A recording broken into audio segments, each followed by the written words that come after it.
Wow, we have a breaking news story about the most dangerous government takeover that not enough people are talking about because a DOGE staffer was forced to resign over racist posts that he made. And he wasn't just posting racist memes, not that that would be okay, but he was actually Nazi posting. Employee has links to a deleted social media account that advocated for racism and eugenics. He wants more people to be racist, and he was advocating for eugenics. And here's the kicker.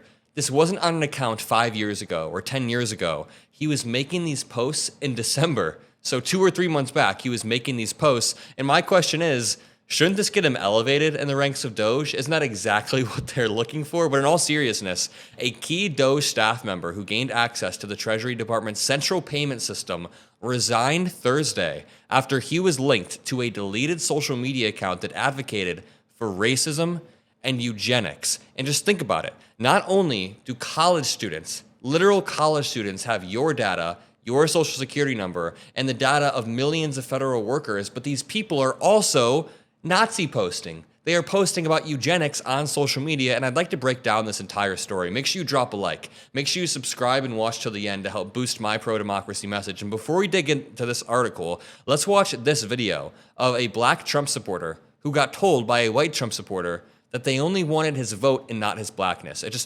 This story reminded me of this video. MAGA family, I was on TikTok live and a fellow Trump supporter said that all he needed was my vote. I'll never be part of the MAGA family, and that I'm black, I'll never be accepted, but he just got my vote.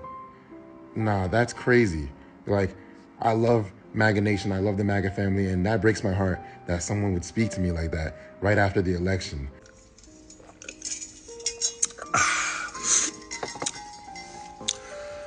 So what you're experiencing is it's a two-phase system. If you engage in the first phase of it, the second phase of it is inevitable. From what you're saying, you are entering the second phase. We call that phase find out. You voluntarily participated in phase one. Fuck around. And now, phase two is coming along. It's time to find out. Well said there, but let's go back to the main story because this is the one we can't keep our eyes off of. I know I sound like a broken record, but Elon Musk and Doge, they are the real story. Yes, Donald Trump is doing all of these stunts regarding the Super Bowl. Yes, he's doing all these stunts regarding trans people, and we should be covering that. It is important. But the real story that needs to be broken down is Doge and Elon Musk's hostile takeover of the government. Marco Elez, a 25-year-old who is a part of a cadre of Elon Musk lieutenants deployed by the Department of Government Efficiency to scrutinize federal spending, resigned after the Wall Street Journal asked the White House about his connection to the account. Quote, "Just for the record, I was racist before it was cool," the account posted in July of last year. You know, there's always the argument where if somebody was 14 years old and they made an edgy post and now they're 29 years old, should they have their career ruined? Not all of the time. Of course, it's not okay to be racist, but sometimes people can grow over the course of 10 to 12 years. We've seen this happen. That is not one of these stories. This dude is 25 and he was making these posts at 25. He was making these posts at the exact same age and he's calling racism cool. So, quote, "You could not pay me to marry outside my ethnicity," the account wrote on X in September. Quote, "Normalize Indian hate," the account wrote the same month in reference to a post noting the prevalence of people from India and Silicon Valley. And it's worth pointing out that this kid, this 25-year-old dude, I don't know why I'm calling a kid, he's older than me, he was working with multiple other Indian engineers, as reports say. And it kind of reminds me of that black Trump supporter that we were just looking at who was told by another Trump supporter, "Hey, we want your vote, but we don't want your race in MAGA. These people will eat their own, all in the name of racism." After the Journal inquired about the account, White House spokesperson Caroline Leavitt said that Elez had resigned from his role, which is surprising because, again, don't you think something like that would get you elevated under Elon Musk? Like, if you just think about how Elon Musk has been acting over the past few months. In recent days, Elez had emerged at the center of a legal battle over access to sensitive taxpayer information and systems the Treasury Department uses to process trillions of dollars in payments annually. So this was a person with direct access to the Treasury Department financial system, someone openly who shares hateful views, who was handpicked by Elon Musk, was granted access to some of the most sensitive government financial data in existence. And this is not just a bad hire. This is not just a faulty hire by Elon Musk. This is systemic. Doge was personally assembled by Elon Musk and staffed with some of his most loyal engineers, young radicalized tech bros who share his exact worldview, who live in his digital ecosystem, and who see the government as a plaything for their ideological experiments. And they have access to your data, your tax records, your social security, the government systems that handle everything from payments to personal grants. And just think about it. Alez and Elon Musk and all the people around them can selectively send out payments to certain people, or they could before the lawsuit today, but they could selectively send out payments to Elon Musk's companies and withhold payments to Elon Musk's enemies. They could selectively send out payments to certain racial groups or to certain departments that meet a certain racial quota. There are many, many things that can be done, but in Thursday morning, the U.S. court judge ruled that Alez could continue to access the department's payment system, but limited his ability to share the data. Alez resigned later that same day, and he didn't respond to comment.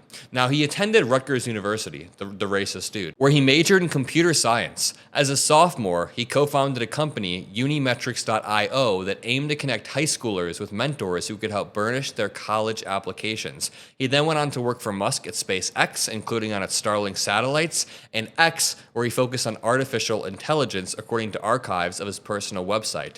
Doge has radically upended the federal government in the weeks since President Trump's inauguration, including by largely dismantling U.S. aid, which again makes up less than 1% of government spending, and the return that we get on that 1% is insane. For decades and decades, we have had soft power on all of these countries, and now Elon Musk and Doge and the racist people underneath want to give that up. Musk personally urged people to apply to Doge on X in November, promising long hours and little pay in exchange for the chance to fundamentally remake the federal government. Some of those who answered the call appear to be young Musk loyalists steeped in internet culture who share his worldview. In an interview Thursday with Bloomberg, Treasury Secretary Scott Bessent defended the work of Doge employees by describing them as highly trained professionals. This is not some roving band running around doing things, Bessent continued. But the account, Knoll PTR, was deleted in December, but hundreds of brash, sometimes sophomoric posts have been archived.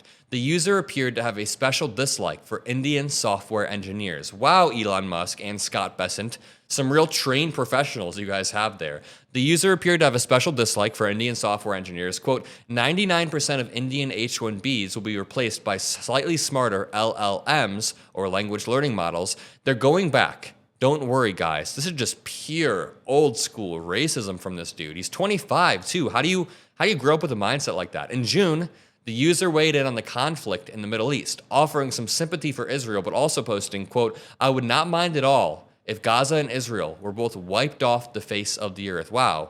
Real professional, real adult you have there. Let's end this off with a palate cleanser. People at the protest yesterday being asked about Elon Musk. How do you feel about unelected billionaires and tech tweens having access to your social security number? Don't love it. Not a fan. Absolutely nobody voted for an unelected billionaire to be able to turn off our Social Security payments on anyone who he deems his enemy or opponent. Terrible. This is a coup by a billionaire. How do you feel about Scott Bessent, the Secretary of Treasury, thinks that the minimum wage should not be raised above $7.25 an hour? I think it's pretty rich that a billionaire who has more money than he could ever spend in his lifetime has the nerve to tell me that I need to work an hour to afford a carton of eggs. Be so deeply out of touch with the American people. That's ridiculous. I mean, it just fits in with their whole mentality. We want money and you don't need it. If Elon Musk was watching this video right now, what would you say to him? Fuck you. I don't see a single American here that voted for you. Hands off our Social Security, Medicare, Medicaid. What does Penny think? I'm just glad to be protesting, you know? It's been a while.